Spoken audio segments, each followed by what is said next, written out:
और मैं काफी दिनों से सर का समय मांग रहा था, तो सर हमेशा बोलते थे बिल्कुल दूंगा सर, सही समय आने पे। और वो आज का दिन है कि वो अपना समय निकाल के आए हैं। तो क्या आप उनसे मिलना चाहेंगे? कितने लोग चाहते हैं? तो मैं बिल्कुल स्वागत करूंगा सर, आप आइए, आपका स्वागत है। और सबसे पहले अपना परिचय दीजिए। Please welcome mister Manoj sir. एक बार जोरदार उनका स्वागत हो जाए। So much. रमेश सर, सबसे पहले मैं आपका धन्यवाद करना चाहता हूँ आज के दिन के लिए। हम्म। मेरा नाम है मनोज कुमार। बाय प्रोफेशन मैं एक सॉफ्टवेयर इंजीनियर हूँ। मैंने बीटेक किया हुआ है कंप्यूटर साइंस इंजीनियरिंग से। और उसके बाद 2005 में मेरा कैंपस सिलेक्शन में पुणे हुआ था। वहाँ पे PD6 टेक्नोलॉजी है, वहाँ पे मैंने जॉब किया। लेकिन मेरा शुरू से एक पैशन रहा है कि मैं मशीनों के साथ काम नहीं करना चाहता। मैं लोगों के साथ काम करना चाहता हूँ, और खास करके जो एनर्जेटिक लोग हैं जैसे रमेश पटेल सर है है ना, ऐसे लोगों के साथ मिलके और जवानों के साथ उनका जो जीवन है उनको बदलने का मेरा पैशन है। तो मैंने वहाँ पे जो सॉफ्टवेयर इंजीनियरिंग का जो जॉब था उसको मैंने छोड़ा। और उसके बाद फिर मैं वापस छत्तीसगढ़ आया। यहाँ पे गवर्नमेंट इंजीनियरिंग कॉलेज में वैकेंसी थी, और मैंने वहाँ पे अप्लाई किया। और परमेश्वर के अनुग्रह से मेरा सिलेक्शन हुआ। और मैं वहाँ पे एज असिस्टेंट प्रोफेसर ज्वाइन किया था 2010 में। फिर मुझे हेड ऑफ द डिपार्टमेंट का चार्ज मिला। 2010 से 2013 तक मैं वहाँ पे HOD रहा। बहुत सारे प्रोजेक्ट्स जो हैं उसको मैंने गाइड किया। जो बच्चे जो है फाइनल ईयर में अपना जो डेवलप करते हैं। और सॉफ्टवेयर का एक अनुभव है मेरे को।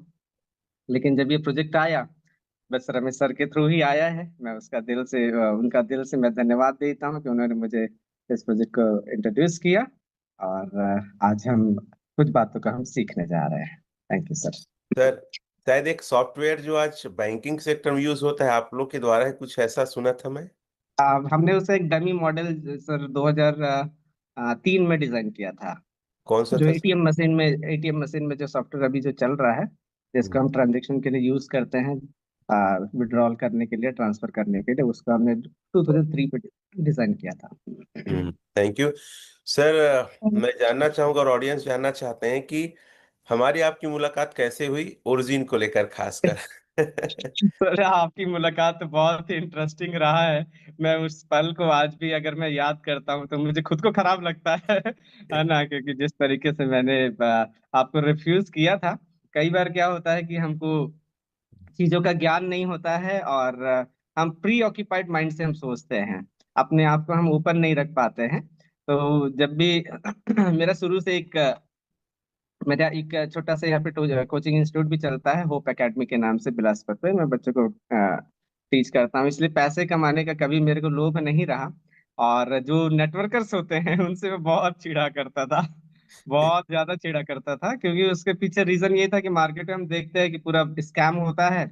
मेरी खुद की छोटी बहन का 6 लाख रुपए डूबा था। एक मुद्रा करके कॉइन आई थी। बस पे 2 साल पहले उसने इन्वेस्ट किया था।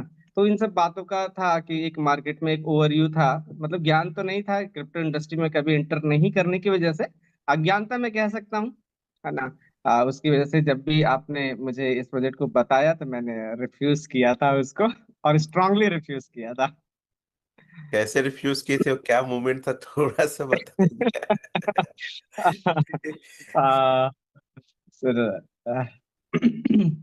एक्चुअली क्या था कि आप मेरे को 3 बार ऑलरेडी अप्रोच कर चुके थे रजनी सिस्टर के थ्रू। और मैं रजनी सिस्टर का भी धन्यवाद करता हूँ कि आज उन्होंने मुझे इस प्रोजेक्ट को इंट्रोड्यूस किया। और उनकी वजह से भी, आप दोनों की वजह से मैं आज ग्रो कर पाया हूँ, है ना। तो परमेश्वर आप सभी को भी आशीष दे। लेकिन जब भी ये सब बातें होती थी, तो 3 बार रिफ्यूज करने के बाद जब चौथी बार क्या हुआ था, हम्म। मैं 4 बजे क्लास ले रहा था। और उस समय फिर रजनी सिस्टर ने मेरे पास कॉल किया। और फिर बोली, भैया आप आ जाइए, बस 5 मिनट के लिए आ जाइए, रमेश सर जो है अपने सीनियर के साथ आए हुए हैं और कुछ बातों को बताएंगे, और बस एक बार प्लान सुन लीजिए। फिर मैं क्लास ले रहा था, मैंने उनको मना किया। लेकिन मना करने के बावजूद वो मुझे फोर्स करने लगी कि 5 मिनट के लिए आ जाइए। मैं फिर गुस्से में था एकदम से, और मैं मन में ये ठान के गया था कि आज तो मैं इनको सबक सिखा के रहूंगा, दोबारा मेरे को अप्रोच नहीं करेंगे। ऐसा मेरा एटीट्यूड था। वहां पे उनके घर पहुंचा, आप सभी बैठे हुए थे, मैं नहीं बैठा। जाके दरवाजे के पास ही खड़ा रहा। मैंने उनको बोला, सर मैं आपको बार बार मना कर चुका हूँ और इस प्रकार की प्रोजेक्ट्स में कभी भी मैं एंटर नहीं करता हूँ, और आप मेरे को बार बार क्यों बोल रहे हैं? लेकिन अगर आप बोल रहे हैं तो मेरे 3 क्वेश्चन का आंसर दीजिए। और उसके बाद फिर मैंने 3 क्वेश्चंस किया। वो ये था कि प्रोजेक्ट जो है कब तक चलेगा, इसकी गारंटी चाहिए। दूसरा, अगर मैं लगाता हूँ तो मेरे पैसे की क्या सिक्योरिटी रहेगी, ये दूसरा क्वेश्चन था। और तीसरा जो है, अगर हमको प्रॉफिट होगा तो उसका मैकेनिज्म क्या है, तो उसको सारी चीजें जो है वो कंट्रोल कैसे की जाएंगी। तो ये मेरे 3 क्वेश्चन थे, क्योंकि मार्केट में हम देखते हैं कि इतना लगाओ इतना मिलेगा, इतना लगाओ इतना मिलेगा, बस यही बताया जाता है। तो ये 3 मेजर क्वेश्चन थे। और उसके बाद फिर मैंने बोला, जिस दिन ये तीनों का आंसर आपको मिलेगा मेरे पास आइए, मैं ज्वाइन करूंगा। तो मैंने कहा कि सर आप इतने अच्छे व्यक्ति और पढ़े लिखे और कंप्यूटर में मास्टर है, तो आप खुद क्यों नहीं खोजते, क्यों यस, नहीं ढूंढते? यस, यस, यही बात आपकी मेरे को और अच्छी लगी कि मतलब मैंने ऐसा एटीट्यूड रखा, लेकिन फिर भी आप इतने नम्र हो के आपने मेरे को उस बात को बोला। और उसके बाद फिर मैंने आपको बोला कि ठीक है, फाइल सेंड करिए। और उसके बाद फिर मैंने अपने लेवल पे उसको रिसर्च किया। और रिसर्च करने के बाद जब मेरी फाइंडिंग रही कि क्रिप्टो इंडस्ट्री को लेके और खास करके ओरिजिन को लेके, तो फिर मेरा मन जो है वो बदल गया। और फिर मैंने आपको फिर फोन करके बोला कि सर आइए, आप इस पे अपन बात करेंगे। Thank you, thank you. इतना अच्छा फीडबैक आपका रहा सर उस समय। और साथियों, मनोज सर ना बहुत हम्बल और बहुत विनम्र व्यक्ति हैं, और चीजों को परख के देख के ही किसी चीज में एंट्री करते हैं, क्योंकि प्रभु का भय है और लोगों की मदद करना चाहते हैं। तो ऐसे कोई प्रोजेक्ट में ये पैसे किसी का नहीं लगवाना चाहते जहां पे इनकी इमेज को आ जाए। सबसे बड़ी बात, इमेज से बहुत डरते हैं। I am right sir? Yes sir. क्योंकि जिस फील्ड में है वहां बहुत केयर करना पड़ता है। और ऐसे व्यक्ति अगर ओरिजिन का हिस्सा है, तो आप सोच सकते हैं ओरिजिन एक्चुअल में है क्या। सर मेरा थर्ड वन क्वेश्चन है कि ओरिजिन जो है वो किसने बनाया, कहाँ से आया और क्यों बनाया गया, इसके पीछे मॉरल या उद्देश्य क्या है, प्लीज डिफाइन करेंगे? जी, मैकेनिज्म क्या है, उसको सारी चीजें जो है वो कंट्रोल कैसे की जाएंगी। तो ये मेरे 3 क्वेश्चन थे, क्योंकि मार्केट में हम देखते हैं कि इतना लगाओ इतना मिलेगा, इतना लगाओ इतना मिलेगा, बस यही बताया जाता है। तो ये 3 मेजर क्वेश्चन थे। और उसके बाद फिर मैंने बोला, जिस दिन ये तीनों का आंसर आपको मिलेगा मेरे पास आइए, मैं ज्वाइन करूंगा। तो मैंने कहा कि सर आप इतने अच्छे व्यक्ति और पढ़े लिखे और कंप्यूटर में मास्टर है, तो आप खुद क्यों नहीं खोजते, क्यों यस, नहीं ढूंढते? यस, यस, यही बात आपकी मेरे को और अच्छी लगी कि मतलब मैंने ऐसा एटीट्यूड रखा, लेकिन फिर भी आप इतने नम्र हो के आपने मेरे को उस बात को बोला। और उसके बाद फिर मैंने आपको बोला कि ठीक है, फाइल सेंड करिए। और उसके बाद फिर मैंने अपने लेवल पे उसको रिसर्च किया। और रिसर्च करने के बाद जब मेरी फाइंडिंग रही कि क्रिप्टो इंडस्ट्री को लेके और खास करके ओरिजिन को लेके, तो फिर मेरा मन जो है वो बदल गया। और फिर मैंने आपको फिर फोन करके बोला कि सर आइए, आप इस पे अपन बात करेंगे। Thank you, thank you. इतना अच्छा फीडबैक आपका रहा सर उस समय। और साथियों, मनोज सर ना बहुत हम्बल और बहुत विनम्र व्यक्ति हैं, और चीजों को परख के देख के ही किसी चीज में एंट्री करते हैं, क्योंकि प्रभु का भय है और लोगों की मदद करना चाहते हैं। तो ऐसे कोई प्रोजेक्ट में ये पैसे किसी का नहीं लगवाना चाहते जहां पे इनकी इमेज को आ जाए। सबसे बड़ी बात, इमेज से बहुत डरते हैं। I am right sir? Yes sir. क्योंकि जिस फील्ड में है वहां बहुत केयर करना पड़ता है। और ऐसे व्यक्ति अगर ओरिजिन का हिस्सा है, तो आप सोच सकते हैं ओरिजिन एक्चुअल में है क्या। सर मेरा थर्ड वन क्वेश्चन है कि ओरिजिन जो है वो किसने बनाया, कहाँ से आया और क्यों बनाया गया, इसके पीछे मॉरल या उद्देश्य क्या है, प्लीज डिफाइन करेंगे? जी, सर जैसे कि मैं एक टीचर हूँ, और बच्चों को मैं सिखाता हूँ, तो मेरा सबसे पहला क्वेश्चन यही रहता है कि जिस किसी भी चीज पे हम इंटर करें या जिस सब्जेक्ट को हम उसको पढ़ें, तो मैं उसका पर्पस को मैं जानने की कोशिश करता हूँ, है ना। क्योंकि जब तक हम जैसे कोई भी सब्जेक्ट है, हम अगर मैथ्स ही पढ़ रहे हैं या कंप्यूटर ही पढ़ रहे हैं, तो उसका जो उसको किस लिए बनाया गया है, ये अगर हमको नहीं समझ पे आएगा, नहीं समझ पाएंगे, तो हम उसको कभी भी उस प्रोजेक्ट को हम नहीं समझ पाएंगे। तो वैसे ही जैसे अभी आपका ये क्वेश्चन है कि ओरिजिन को किसने बनाया और कैसे जो है सारी चीजें हुई, है ना, इसका उद्देश्य क्या है। तो इसको अगर हम देखेंगे तो सर, जैसे इस पे फियरलेस कॉन्ट्रैक्ट है, उसको मैं ओपन कर रहा हूँ। और उसके बाद अपन देखते हैं। मैं उसे थोड़ी सी समझाने की कोशिश करता हूँ चीजों को। मेरा स्क्रीन शेयर हो पाएगा सर? नो, अभी नहीं दिख रहा है। ओके। मैं करता हूँ, 1 मिनट सर।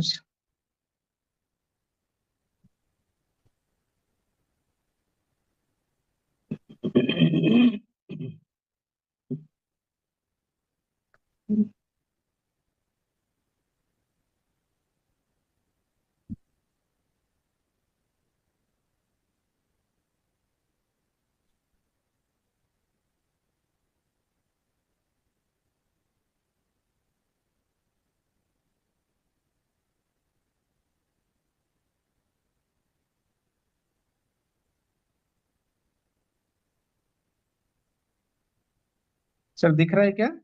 नहीं सर। तो इंटायर स्क्रीन का ऑप्शन नहीं आ रहा है।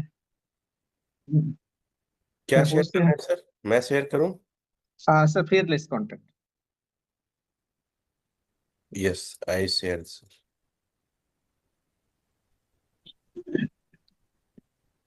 आप शायद टैब में हैं। हाँ, टैब में हूँ, इसलिए शायद दिक्कत हो रही है मेरे को। इसकी थोड़ी सी प्रॉब्लम होती है।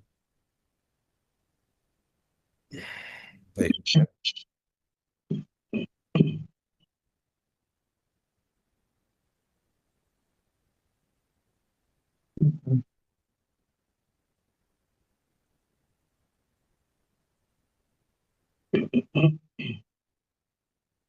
सर। हाँ, ये ओरिजिन फेयरलेस कॉन्टेक्ट, उसको टच करिएगा सर। यस सर, हो गया है। ओपन हो रहा है सर।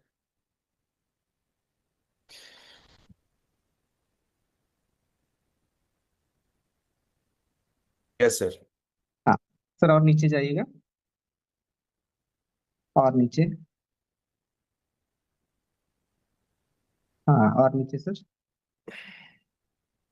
और नीचे, और नीचे, नीचे, हम्म। नीचे। वेट वेट सर, ऊपर दिखाइए मुझे। हाँ हाँ, ये ब्लैक वाली पेज सर, हाँ। यस। यहाँ पे इसको थोड़ा सा जूम आउट, हाँ ठीक है ना? ठीक है। यहाँ पे सर क्या हुआ था? जॉन पैट्रिक नाम के एक व्यक्ति थे, और कैरी कैसडी नाम की एक सिस्टर थी। इन दोनों के बीच में 2010 पे कन्वर्सेशन हुआ था। और कन्वर्सेशन का जो उद्देश्य था कि आज हम देखते हैं कि जो ट्रेडिशनल हमारा फाइनेंशियल सिस्टम है, उसमें क्या क्या ड्रॉबैक्स हैं, है ना? नाम क्या क्या है? जॉन पैट्रिक और सिस्टर कैरी कैसिडी, है ना? तो ये दोनों के बीच में 2010 में, नवंबर 2010 में डिस्कशन हुआ था। और इनका डिस्कशन था कि हमारी ट्रेडिशनल फाइनेंशियल सिस्टम में क्या क्या प्रॉब्लम्स हैं। तो प्रॉब्लम्स हम देखते हैं कि जैसे कि वर्ल्ड की जो इकोनॉमी जो है, जब भी क्राइसिस आते हैं कुछ भी ऐसे, जैसे कि हमारे देश में कोरोना आया, मतलब पूरे वर्ल्ड में कोरोना आया। फिर जैसे सेकेंड वर्ल्ड वॉर हुआ, है ना? तो ये सारी जैसे सिचुएशन अराइज होते हैं, तो वहां पे जो वर्ल्ड की जो फाइनेंशियल सिस्टम है वो क्रैश कर जाता है। या कोई भी वायरस या कोई भी ऐसा प्लेग जब आता है, तो वहां पे क्या होता है कि पूरे लोग, फाइनेंशियल सिस्टम क्रैश कर जाता है। उस साथ ही साथ क्या होता है कि ऐसे जैसे अमेरिका में 2008 में एक मंदी आई थी, जिसको हम लेमन ब्रदर्स प्रॉब्लम बोलते हैं, है ना? तो इस प्रकार के ऐसे सिचुएशंस जो है वो चले आ रहे थे। तो 2010 पे इन दोनों ने क्या किया, एक डिस्कशन किया। और डिस्कशन करके ऑलरेडी इनका एक प्रोजेक्ट चल रहा था, जिसको हम बोलते थे उनका जो प्रोजेक्ट नाम था कैमलोट प्रोजेक्ट। कैमलोट प्रोजेक्ट के थ्रू उन लोग क्या कर रहे थे, जिसमें 4 लोगों की टीम थी, और उन लोग सोसाइटी को हेल्प करते थे। ओके। तो ये कैमलेट प्रोजेक्ट के 4 लोग, और ये मिस्टर जॉन पैट्रिक और कैरी कैसडी, ये मिलकर 6 लोगों ने मिलकर इस प्रोजेक्ट को स्टार्ट किया। जैसे आप फोर्थ लाइन में आप देख सकते हैं, 6 of observe started the origin project, ये है ना, चौथी लाइन पे देखिए। तो इन्होंने 2010 में इस प्रोजेक्ट को स्टार्ट किया, ओरिजिन प्रोजेक्ट को, एलजीएनएस को नहीं, ओरिजिन प्रोजेक्ट को स्टार्ट किया। और इन्होंने एक पूरा सिस्टम स्टडी किया। जैसे आप इसके नीचे अगर आप जाएंगे ना, तो पूरा इनका पूरा कन्वर्सेशन का पूरा डिटेल दिया हुआ है। और साथ ही साथ क्रिप्टो इंडस्ट्री को लेकर, खास करके बिटकॉइन को लेकर इस पे मेंशन है कि बिटकॉइन कैसे ग्रो किया, उसके क्या क्या फेजेस आए, सारी चीजें जो है वहां पे उसको उन्होंने एक्सप्लेन किया हुआ है। तो इन्होंने पूरा एक्सप्लेन करने के बाद ये 6 जो हैं, जो प्रॉपर एजुकेटेड थे, गॉड फियरिंग थे, इन्होंने एक सिस्टम, एक क्रीड डिसाइड किया। उस क्रीड को मैं दिखाना चाह रहा हूँ सर। उसमें आप इटर्नल कॉन्ट्रैक्ट में आ जाइए, ओरिजिन का पर्पस को हम उस पर देखेंगे। और इटर्नल नीचे आओ सर। कॉन्ट्रैक्ट, जी इसको हटा दीजिए। इटर्नल कॉन्ट्रैक्ट में आइए सर। Yes sir. कि ये जो 6 लोगों की जो टीम थी उनका पर्पस क्या है, ओरिजिन मतलब ओरिजिन प्रोजेक्ट क्यों लॉन्च किया गया, इंटरनल कॉन्टेक्ट सर। ऊपर कौन सा होगा, ऊपर होगा सर। कौन सा पीडीएफ? ये ऊपर ऊपर वाला सर, और ऊपर। और ऊपर। हाँ, ये इंटरनल कॉन्ट्रैक्ट, इसका सेकंड नंबर का जो पेज है, जो क्रीड यस। करके जो लिखा हुआ है। Yes sir. उसको, हाँ और नीचे जाइए सर। हाँ, ये वाली पेज। ओके। हाँ। ओके। ठीक है। तो उन्होंने जो 6 लोग जो थे, ये नीचे जाइए सर थोड़ा सा, जो ओरिजिनल प्रेसिपिटेरियन चर्च है उसको मैं दिखा दूं। हाँ। तो ये जो 6 मेंबर्स थे, ये वर्ल्ड वाइड कम्युनिटी है ना, ये वर्ल्ड वाइड कम्युनिटी है ओरिजिन प्रेसिपिटेरियन चर्च। ये इंग्लैंड से स्टार्ट हुआ था, लेकिन अभी ओरिजिन जो है आपकी जो चाइना हो गया, हांगकांग हो गया, जापान हो गया, है ना, ये सारी जो कम्युनिटी मिलकर इस प्रोजेक्ट के ऊपर काफी वर्क किए। और खास करके ये 6 लोग इन्होंने की रोल को प्ले किया। और की रोल को प्ले करके इन्होंने एक प्लान लाया कि हम क्या करना चाहते हैं, ब्लूप्रिंट जिसको हम बोल सकते हैं। तो सर ऊपर जा, इसके स्पेस को मिनिमाइज करिएगा। मैं इसकी क्रीड को मैं समझा दूं, इनका पर्पस जो है, ओरिजिन क्यों लॉन्च किया गया उसको मैं बता दूं। और मिनिमाइज करिएगा सर, दिख नहीं रहा। हाँ, या थैंक यू सर। यहाँ पे देखिए लिखा हुआ है, पहला ही इनका क्रीड जो है ना, क्रीड मतलब डेडिकेटेड थिंग, जिसको वो लोग 100% फॉलो करेंगे। देखिए यहाँ पे लिखा हुआ है, we are committed to creating a new parallel socio economic order to emphasise absolute freedom. सबसे पहली चीज, इन्होंने एक ऐसा सोशियो इकोनॉमिक ऑर्डर क्रिएट करने के लिए सोचा, जिसपे जो बिलीवर है, बिलीवर मतलब जो ओरिजिन के ऊपर बिलीव करेगा, ओके, जो इस प्रोजेक्ट को ज्वाइन करेगा वो बिलीवर कहलाएगा। ओके। तो यहाँ पे एब्सोल्यूट फ्रीडम, तो जो भी यूजर है उसको एब्सोल्यूट फ्रीडम मिले, किस बात का लेके, उनके फाइनेंस को लेके। आज जैसे अगर हम अपने बैंकिंग सिस्टम को अगर हम देखते हैं, है ना, तो बैंक, हमारे पैसे जो है बैंक में रहती है, लेकिन हम उसको 4 बजे के बाद विड्रॉ नहीं कर सकते, रात को विड्रॉ नहीं कर सकते। साथ ही साथ अगर हम देखते हैं कि अगर हमको कैश अगर बल्क में लेना है, तो हमारे ही पैसे हैं लेकिन हम उसको नहीं निकाल पाएंगे, बैंक हमसे क्वेश्चन करेगी। और उसके बाद फिर अगर वो जस्टिफाइड होती है तभी वो हमको रिलीज करेगी, है ना। और साथ ही साथ क्या है कि अगर कोई भी क्राइसिस होता है, गलती हमारी ना हो, बैंक की गलती हो या सरकार की गलती हो, तो जैसे एसबीआई की उसमें नॉर्म्स में लिखा हुआ है बैंक में कि वो केवल 5 लाख का ही आपको गारंटी देती है, चाहे आपके अकाउंट में 1 करोड़ ही क्यों ना हो, वो गारंटी आपका केवल 5 लाख का ही लिया, वो भी सेविंग अकाउंट का नहीं, जो एफडी रहेगा उसका, है ना। तो ये बैंकिंग सिस्टम के कुछ ऐसे ट्रेडिशनल फाइनेंशियल सिस्टम के कुछ ऐसे डिफेक्ट्स हैं, उसी को सॉल्व करने के लिए, जैसे यहाँ पे देखे हुआ लिखा हुआ है, continue to purify the defects of traditional world consciousness and financial system.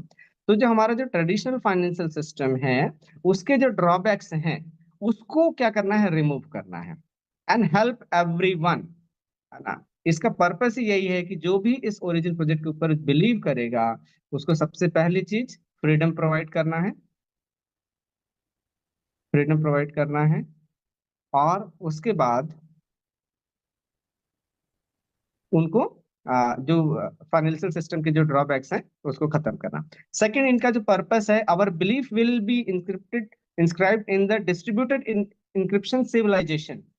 Our creed will exist on the blockchain smart contract, and our believers will be spread in every corner of the earth, है ना। तो इनका second purpose ये है कि ये इस project को लेके पूरी दुनिया में छा जाना चाहता है ना। और वो भी कैसे होगा, इंक्रिप्शन के थ्रू होगा। इंक्रिप्शन और डिक्रिप्शन कंप्यूटर साइंस में एक ऐसी टेक्नोलॉजी होती है जिसपे, जैसे कि इंक्रिप्ट कर देना, जैसे कि अगर मैं आपको बोलूं 1 2 3, ओके, 1 2 3 अगर मैं बोल रहा हूं, तो मैं डायरेक्टली आपको 1 2 3 नहीं बोलूंगा, मैंने सपोज आपको बोल दिया एबीसी बोल दिया, तो मैंने वो 1 2 3 जो न्यूमेरिकल वैल्यू है उसको कैरेक्टर वैल्यू में चेंज कर दिया, एबीसी मैंने आपको बोला, लेकिन वहां पे मैंने आपको पहले ही बता दिया था कि उस एबीसी की वैल्यू क्या है ना। तो इसी को इंक्रिप्शन बोलते हैं। और जब उसको डिकोड बोलते हैं तो उसको डिक्रिप्शन बोलते हैं। ओके, डिकोड करना, इनकोड करना, उसको छुपा देना, उसके बाद उसको फिर से रिवील करना, उसको बोलते हैं डिकोड करना, इंक्रिप्शन एंड डिक्रिप्शन।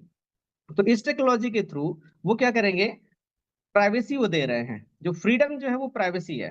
क्योंकि जब तक हमको हमारी प्राइवेसी नहीं रहेगी तब तक हमको फ्रीडम नहीं मिलेगा। जैसे अभी आपके पास कितना डिजिटल एसेट्स है, ये कोई ना जाने, तभी वो सिक्योर होगा और आप फ्री हो पाएंगे। अगर आप पूरी दुनिया को बता देंगे या पूरी दुनिया को पता चल जाएगा कि आपके पास इतने सारे बिटकॉइंस हैं, तो फिर पूरी गवर्नमेंट आपके ऊपर आ जाएगी और लोगों को नजर आ जाएगा, है ना, तो आपकी फ्रीडम खत्म हो जाएगी, है ना। तो इसलिए इन्होंने सोचा कि हम अपने सिस्टम को क्या करेंगे, इंक्रिप्टेड फॉर्म में रखेंगे, और उसको कैसे रखेंगे, ब्लॉकचेन स्मार्ट कॉन्ट्रैक्ट के थ्रू। ब्लॉकचेन एक ऐसी टेक्नोलॉजी है, वर्ल्ड की सेफेस्ट टेक्नोलॉजी है, जिसको सारे कंट्री जो है अब अडॉप्ट करने लग गए हैं। ऑलरेडी हम 16 साल पीछे हैं, लेकिन इंडिया भी अब उसको अडॉप्ट करना शुरू कर दी है। और वो भी कैसे होगा, स्मार्ट कॉन्ट्रैक्ट के थ्रू। कंप्यूटर में प्रोग्रामिंग की जाती है, उस प्रोग्रामिंग के थ्रू जो है खास करके सॉलिडिटी लैंग्वेज में ही इसकी प्रोग्रामिंग की जाती है, जो भी ब्लॉकचेन में जो कोड होता है।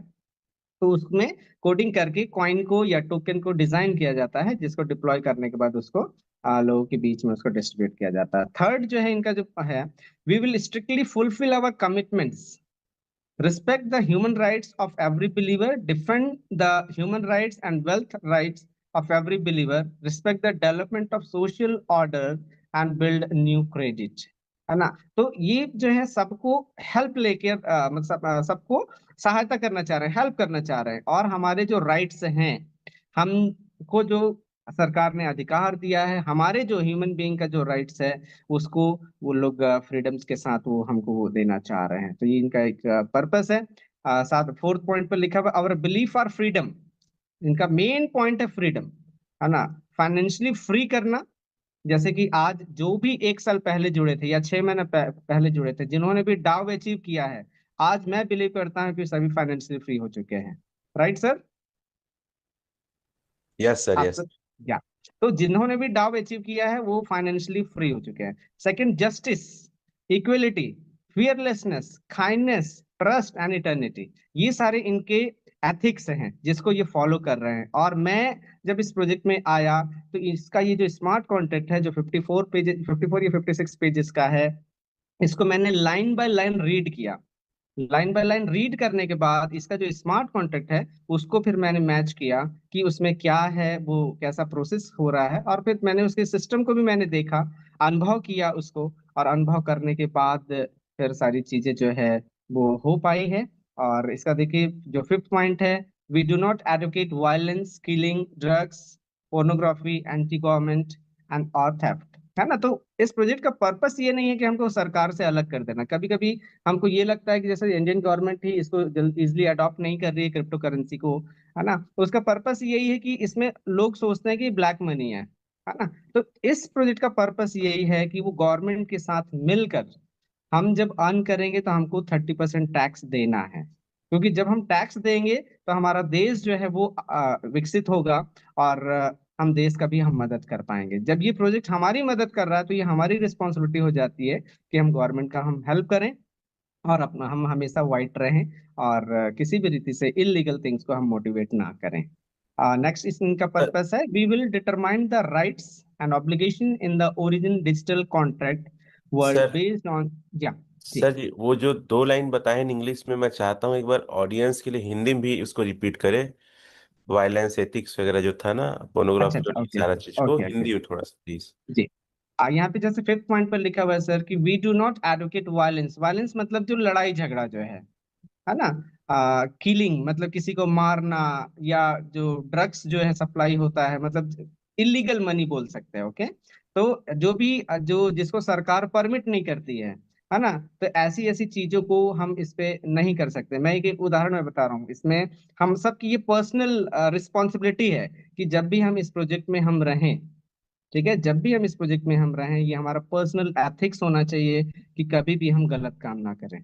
गलत काम ना करने के लिए मैं आपको एक उदाहरण में बता रहा हूँ। अभी जैसे मैं गोवा में हूँ, वहां पे जो गोवा का जो सबसे बड़ा कसिनो है, बिग डैडी, ओके, उनका ओनर मुझे मिला था।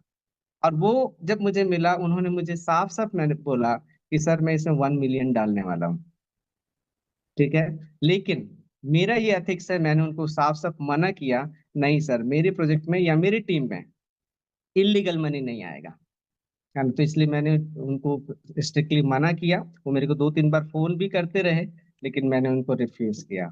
तो इसलिए ये हमारी रिस्पॉन्सिबिलिटी है, हम इस चीज को हम फॉलो करें, हम इस चीज को हम सीखें कि हम कभी भी गलत चीजों को हम प्रमोट ना करें।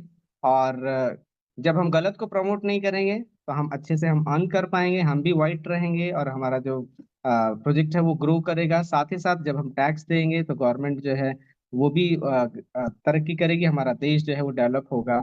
और हमको इस बात को करना है। देखिए यहाँ पे पोर्नोग्राफी वो भी क्राइम है, एंटी गवर्नमेंट, गवर्नमेंट का हमको सहायता करना है, किसी का चोरी नहीं करना है। देखिए एक चीज इसमें मैं देख रहा हूँ इस प्रोजेक्ट में कि लोग क्या करने लगे हैं, आईडी चेंज करने लगे हैं। ये ऐसा नहीं करना है, अपने फायदे के लिए किसी दूसरे का हमको लॉस नहीं करना है। ये हमारा पर्सनल एथिक्स है। मैं बताना चाह रहा हूँ कि बिलासपुर में मात्र मेरे 10 लोग हैं, बस। बाकी मेरी पूरी टीम बाहर है।